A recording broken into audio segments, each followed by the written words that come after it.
함께 인사해 보실까요? 존재해 주셔서 고맙습니다. 네. 앞으로 5시간 후면 어버이날이 끝나는데요. 네, 늘 있어 주셔서 고맙습니다. 지난주 말씀에 초막절에 일어났던 일이 마무리되는 모습을 함께 보았었습니다. 초막절, 그것도 명절 끝날 가장 큰 날에 예수님께서 성전 한복판에 등장하셔서 말씀을 전하셨고 생수의 강인 나를 마셔라 라는 말씀을 전하셨죠. 그리고 그 이야기를 들은 사람들은 네 부류로 나눠졌었는데 그리스도네, 아니네, 참 선지자네, 죽이려고 하는 그 사람들까지 그 네 부류로 나뉘어졌었는데 그 시끌벅적한 성전 한가운데에서 갑작스럽게 각각 집으로 돌아가는 모습을 보이게 되었습니다. 그것은 역전의 하나님께서 불가능을 가능케 하시는 하나님께서 그렇게 하나님의 방법으로 그 상황과 환경을 일단락시켜버리는 그 모습을 함께 보았었는데요. 그 이후의 말씀이 오늘 이어집니다. 수많은 사람들은 각각 자신의 집으로 돌아갔지만 예수님은 집으로 돌아가시지 않으셨습니다. 어디로 가셨냐면 감람산으로 가셨는데요. 감람산은 감람나무 즉 올리브나무가 가득하다라고 하여서 감람산이라는 이름이 붙여져 있습니다. 해발 800m 정도 되어서 예루살렘보다 90m 정도 높은 지대라서 감람산에 서면 예루살렘의 그 전경이 훤하게 보인다라고 하더라고요. 예루살렘이 훤하게 보이니 예루살렘 성전 역시 훤하게 보이는 곳이 감람산이라는 것이죠. 마음이 요동치고 힘든 마음이 가득할 때 예수님은 감람산으로 향했습니다. 이 감람산은 예수님의 안식처였거든요. 늘 사역 이후에는 감람산을 찾으셨고 이곳에서 휴식을 취하는 모습을 복음서 곳곳에서 확인할 수 있습니다. 그리고 이 감람산은 예수님께서 마지막 만찬 후 가신 곳이거든요. 마지막 만찬을 제자들과 나눈 이후에 예수님의 심정은 이루 말할 수 없었을 겁니다. 제자들과 마지막 인사를 하며 또 떡과 잔을 나누며 인간의 심정으로 마음이 무겁고 또 울컥하기도 하고 또 자신을 팔 유다와 얼굴을 맞대고 있으니 그것도 굉장히 마음이 힘들고 그렇게 마지막 식사 후에 예수님께서는 감람산으로 향하셨습니다. 이제 진짜 십자가를 진다라는 것을 눈앞으로 다가왔고 이제 밤이 되면 자신을 잡으러 올 사람들을 아마 마주하기가 굉장히 힘들었을 겁니다. 이때 감람산으로 가셔서 마음의 안정과 휴식을 취하셨거든요. 마지막 만찬이 끝나고 감람산으로 오르셨고 겟셋마네로 가셨습니다. 이 겟셋마네는 감람산 오른쪽 동편에 있는 언덕을 말하는데요. 겟셋마네에서 눈물로 기도하는 모습을 보이셨습니다. 성자 하나님이시지만 지금은 육신의 몸을 입고 계셨기에 신성과 더불어서 인성을 함께 갖고 계시기에 인간이 느끼는 모든 감정이 쏟아져 나왔습니다. 죽음을 기다리고 있는 그 시간, 또 죽음을 기다리고 있는 심정, 두렵고 떨리는 마음, 그래서 하나님께 땀이 피가 될 정도로 간절히 기도하는 모습을 보이십니다. 할 수만 있으면 이 잔을 내게서 옮겨주시라고. 그러나 나의 원대로 하는 것이 아니라 아버지 하나님의 원대로 하여 주십시오 라고 말입니다. 이 기도가 감람산에서 이루어졌었거든요. 그러니까 예수님께서 감람산을 찾는 이유는 마음의 어려움에 있을 때 또 기도하기 위하여서 마음의 안정을 위하여서 찾았다라는 것을 알 수 있습니다. 또 다른 이유가 하나 있는데요. 예수님을 모시는 이들이 없기 때문에 감람산을 찾기도 하셨습니다. 지난주에 말씀을 좀 전에 말씀드렸지만 각각의 사람들이 각자의 집으로 돌아가지 않았습니까? 그런데 예수님은 돌아갈 집이 없었거든요. 돌아갈 곳이 없었습니다.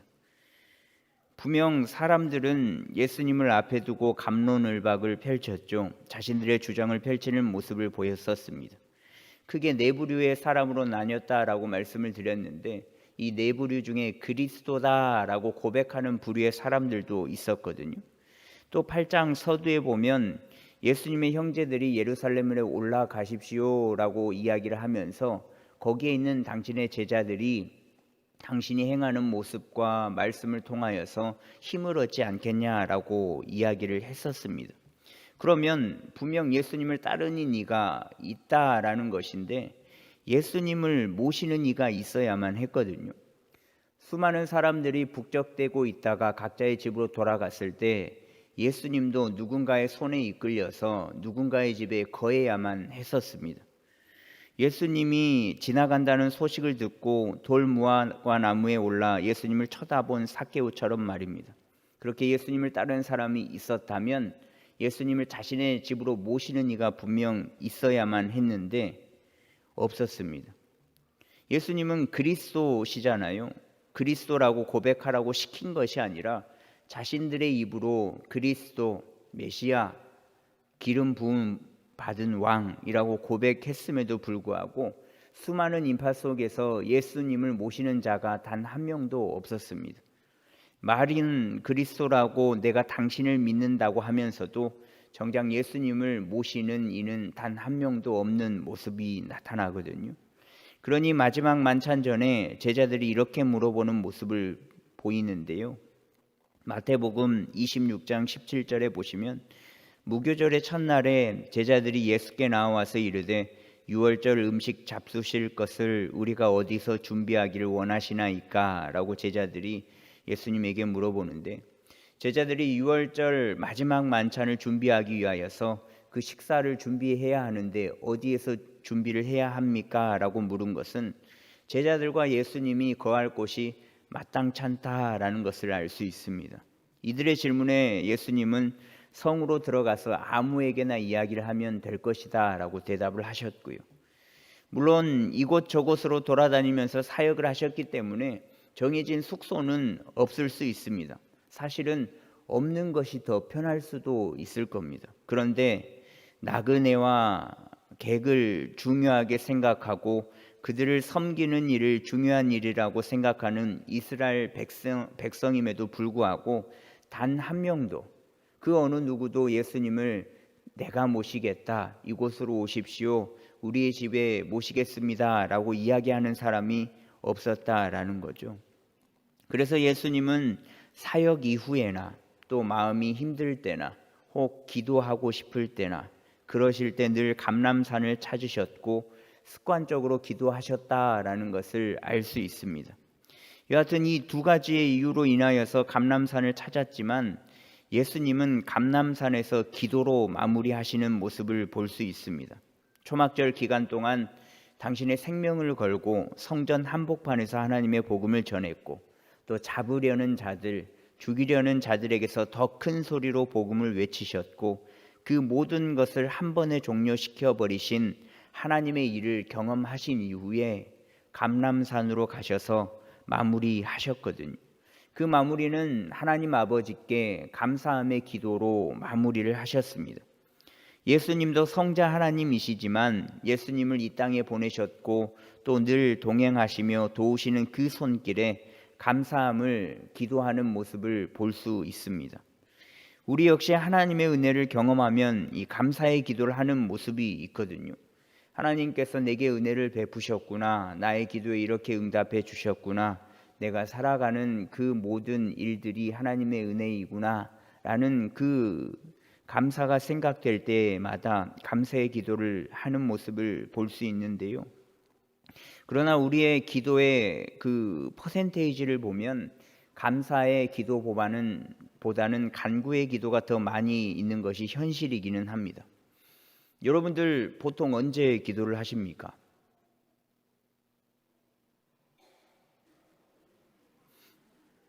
질문이 어렵나요? 보통 어려움이 있을 때, 시험에 들었을 때, 내 힘으로 안 될 때, 그럴 때마다 내 존재의 그 한계성을 인정하고 전지전능하신 하나님의 도우심을 원하면서 간구의 기도를 하지 않습니까? 어려움이 있을 때 기도하는 것을 잘못되었다라고 이야기를 하는 게 아니고 어려움이 있고 시험에 들었을 때 내 힘으로 안 될 때는 당연히 무조건적으로 전지전능하신 하나님께 기도를 해야 합니다. 인간의 한계에 부딪혔을 때 기도하는 것이 굉장히 건강한 모습이거든요.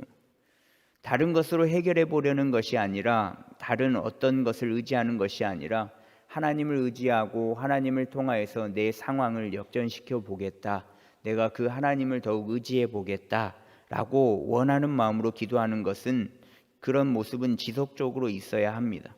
그런데 우리의 기도의 모습은 이 간구의 기도를 할 때가 대부분이다라는 겁니다. 아니, 전부라고 해도 과언이 아닐 겁니다. 여러분들은 감사의 기도를 드린 적이 있으십니까? 이제 물론 삼시세끼 밥 먹을 때 감사의 기도를 드리고요. 또 하루를 시작하며 감사의 기도를 드리고요. 또 하루를 마무리하면서 감사의 기도를 드리고요. 이렇게 감사의 기도를 드리는 것은 당연한 일과 중에 하나일 겁니다. 당연하죠. 당연한데 혹시 감사의 기도를 따로 시간을 내어서 기도를 해 보신 적이 있으십니까? 제가 새벽 기도회, 금요 기도에 나오는 분들에게 물어보지는 않았는데 보통 새벽 기도회와 금요 기도에 나오는 분들은 간구의 기도를 하기 위해서 나오십니다. 일상적으로 삶에서 힘들다, 어렵다, 삶이 너무 척박해지고 또 기도의 제목이 있다라고 이야기를 하면 열이면 열, 백이면 백 기도를 하라고 이야기를 할 겁니다. 그것도 새벽 기도를 나가 보라라고 이야기를 할 겁니다. 새벽 기도가 나쁘다라고 이야기를 하는 게 아니라 간구의 기도를 위해서 새벽을 깨우라고, 더 나아가서 새벽을 깨웠으면 금요 기도에도 나아가서 기도를 해보라라고 이야기하는 것이 전부라는 겁니다. 그러니까 무엇인가 이룩하기 위하여서, 그 상황을 벗어나기 위하여서, 그 상황의 해결을 위하여서 간구의 기도를 위해서는 새벽을 깨우기도 하고 또 금요 기도에 가장 피곤할 때에 나와서 기도하기도 하며 또 시간을 정해놓고 작정 기도라는 것을 하기도 하죠. 그런데 감사의 기도만을 위해서 혹시 새벽을 깨우기도 하고 금요 기도에 나와서 기도를 하기도 하고 작정 기도를 해 보신 분이 있으신가요? 지난번에 한번 말씀드린 것 같은데 작년 추수감사절에 제가 청년부를 담당하고 있거든요. 그때를 기점으로 우리가 하루하루 감사하는 기도로 마무리를 해봤으면 좋겠다 라고 이야기를 했었습니다. 그래서 그 다음 날부터 그날 저녁부터 시작하는데 제가 일부러 제가 먼저 올리지 않았거든요. 제가 올리면 마치 숙제를 하는 듯이 뭐야, 목사님이 가장 먼저 올렸으니까 당연히 올려야 되겠네 라는 마음으로 올릴 것 같아서 그냥 지켜만 보고 있었는데 정작 그것을 지켜보다가 저는 잠이 들어서 올리지 못했고 다음날 그 기도에 그 감사의 기도들이 올라와 있던 것을 봤었는데 하루 하고 말겠지, 뭐 이틀 하고 말겠지, 뭐 길게 하면 일주일 정도 하고 말겠지라는 생각이 있었는데요. 매일같이 3개월 정도 청년들이 감사의 기도를 했었거든요. 지금은 드문드문 올라오기는 하는데 매일같이 감사의 기도를 올려서 감사로 마무리한다는 것 자체가 굉장히 어렵더라고요. 어렵다라는 것이 매일 올리는 것도 어렵지만 간구의 기도가 아니라 감사의 기도이기에 매일 시간을 정해놓고 감사의 기도를 하는 것 자체가 어렵다라는 겁니다. 어느 누가 감사의 기도를 작정하면서 시간을 정해놓고 기도를 할 수 있겠습니까? 그만큼 감사의 기도는 간구의 기도보다 기도하는 것 자체가 어려운 기도거든요.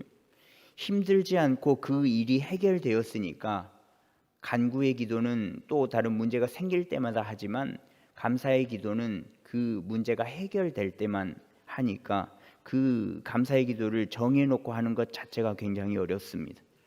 그러나 따로 시간을 내어서 감람산으로 가셔서 감사의 기도로 마무리하셨던 오늘 말씀의 이 예수님의 모습이 우리의 모습이 되었으면 좋겠습니다.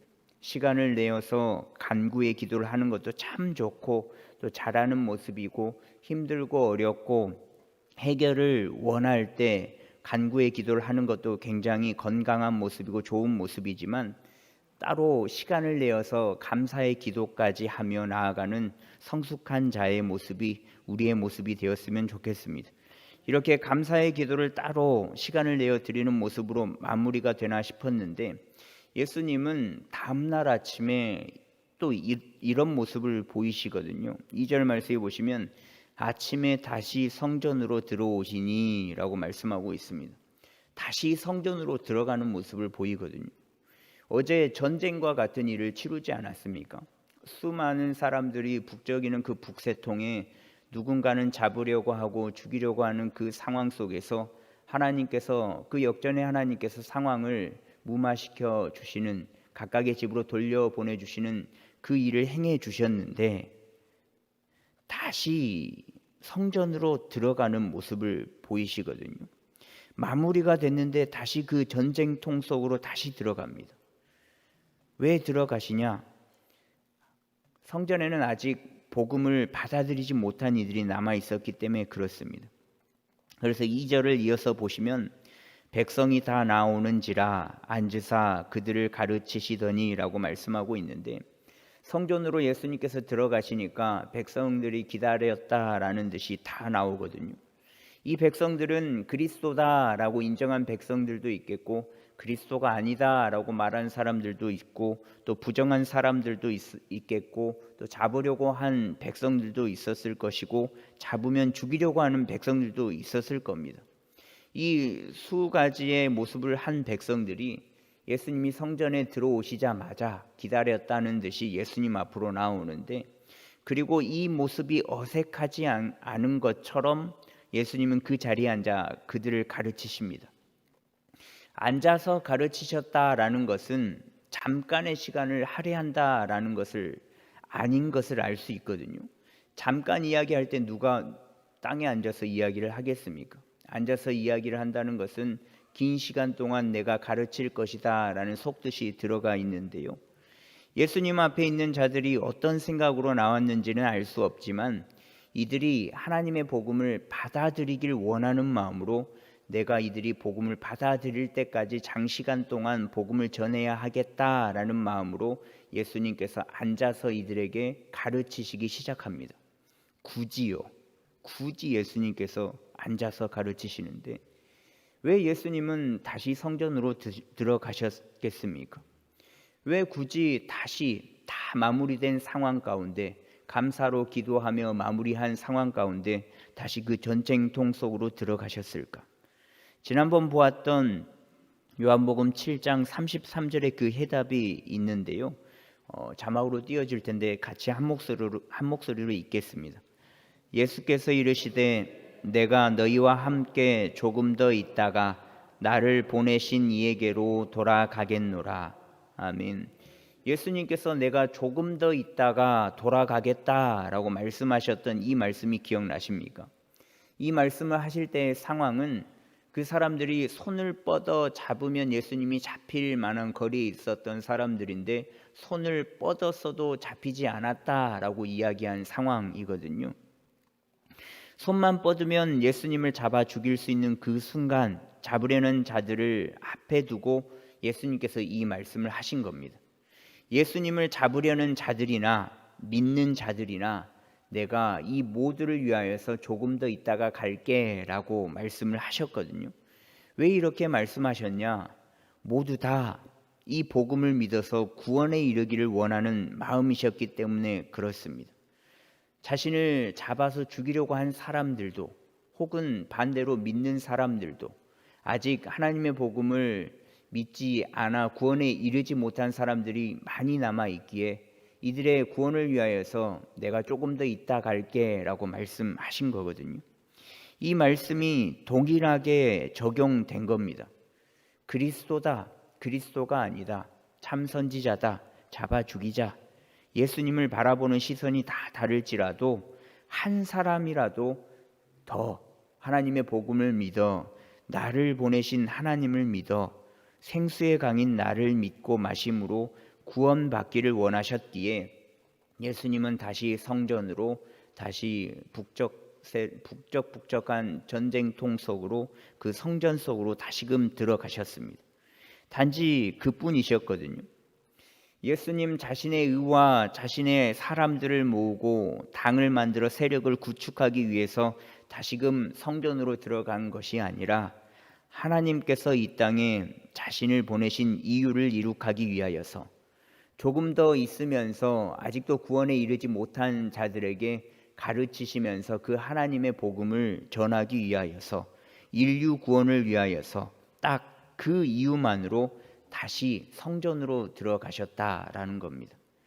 하던 것을 되풀이하다라는 의미를 가진 단어가 다시라는 단어인데, 예수님은 하던 일을, 즉 모든 이들이 구원에 이르기를 원하는 마음으로 다시 그 성전으로 들어가셨다라는 거죠.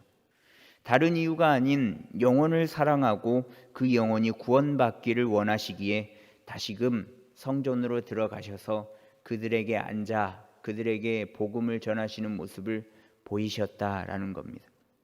그러니 아직 구원받지 못한 이들을 위하여서 기도하시되, 기도하는 우리는 걱정을 안 해도 된다라는 거죠. 예수님께서는 아직까지도 구원받지 못한 우리의 가족을 위하여서, 또 우리의 친인척을 위하여서, 우리가 간절히 기도하고 있는 그 전도 대상자들을 위하여서 그들의 마음의 성전에 다시 들어가고 계신다라는 겁니다. 우리는 전전긍긍하는 것이 아니라 구원을 이룩하실 하나님 앞에서 그저 다시 이룩될 때까지 간구와 기도를 멈추지 않으면 됩니다. 그 모습이 멈추지 않았을 때에 그들에게 조금 더 있다가 갈게 라고 말씀하신 것과 같이, 또 다시 성전에 들어가 하나님의 복음을 가르치신 것과 같이 행하시고 임하여 주실 것이니, 우리는 그저 멈추지 않고 그들을 위하여서 기도하면 됩니다. 그리고 또 기도를 들으시고 응답하여 주실 그 하나님 앞에 감사함으로 나아가기만 하면 됩니다. 이룩하여 주시고 응답하여 주실 것을 믿기에 그저 우리는 간구를 멈추지 않고 감사함을 멈추지 않으며 날마다 그 예수님과 동행하는 삶을 살아내기만 하면 된다라는 것이죠. 그저 감사함으로 말입니다.